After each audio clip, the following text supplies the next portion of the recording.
Salamlayıram hər kəsə. İdeal Kupon kanalına xoş gəlmisiniz. Bu gün ayın 8-i, 8 fevralın oyunlarını təxmin edəcəyik, çalışacağıq.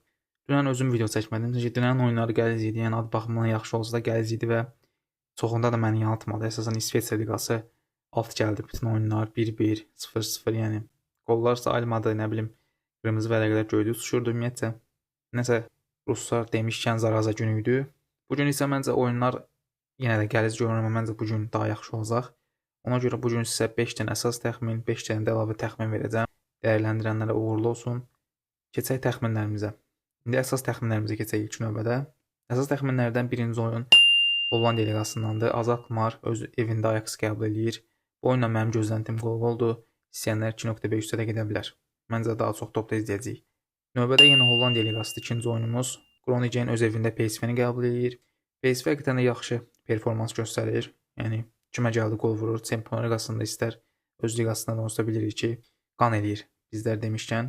Bu oyunla mənim gözləntim PSV-nin 2 topudur. Bu oyun 2.5 üstə də gedə bilər. Keçək 3-cü oyunumuza. 3-cü oyunumuz İsveç liqasındandır.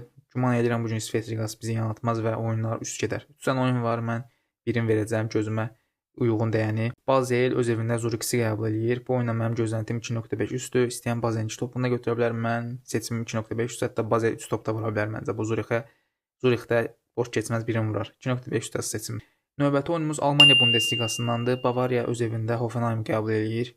Yəni Bavariya elə bir oyun veriblər ki, elə bir ki, Bavariya 10-cu və yaxud da axırıncı yer klubla oynayır. Hoffenheim məncə burada nəzərə almayıblar yaxşı əmsallarla.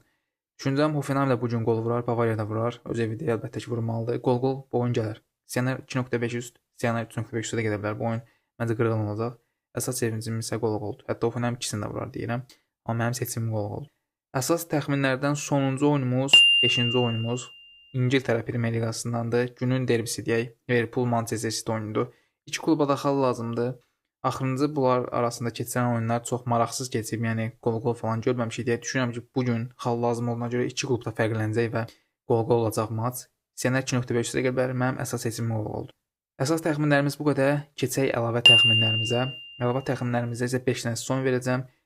İstəyən əlavə təxmindən, istəyənsə əsas təxmindən oyun birləşdirib yaza bilər əlbəttə ki. Keçək əlavə oyunlarımıza. Əlavə oyunlarımızın ilki PSG Marsilya oyunudur. Bu oyuna mənim gözləntim 2.5 üst və yaxud da Gevin 2 topudur. Əsas seçimim evin 2 topudur əlbəttə ki. PSG məncə qələbə qazanacaq.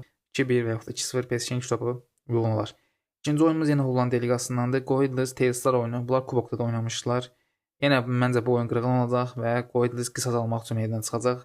Telstar da oyunu boş keçməyəcək, boşlardan istifadə edən klubdur. İki klubda da yenə keçən videoda dedim ki, müdafiə beyni yoxdur, müdafiə olunmağı xoşlamır bu klub. Yəni qol vursun, müdafiə etsin falan söhbət yoxdur. Məncə bu oyunda 3 top aşağı izləyəcəyik. 2.5 əsas seçimimdir. Növbəti oyun yenə də bizim yaralı yerimiz İspaniya liqasında. Yəni Atletico Madrid Real Betis kubokda görüşdülər. 5-0 Atletico Madrid necə utdu, mənə çatmır. Bu oyun yəni Betisin topunu yazıb çəkə bilərsiniz kənara. Düşünürəm Betis bu gün vuracaq, hətta ikisini də vurar. Məncə maraqlı olmayacaq, amma düşünürəm ki, Atletico Madrid bu oyunu xal itirəcək, hətta uduzda bilər. Yəni məncə bu Atletico Madrid qeyri-stabil klubdur.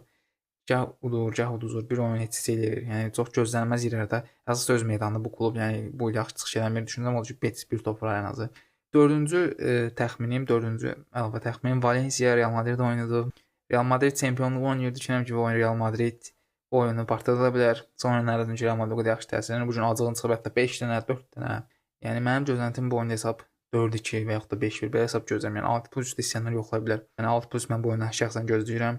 Real Madrid çünki son dövrlərdə demək olar ki, yaxşı çıxış eləmir. Bu gün partlada bilər oyunu. Əsəbi meydana çıxıb artıq oyun göstərə bilər.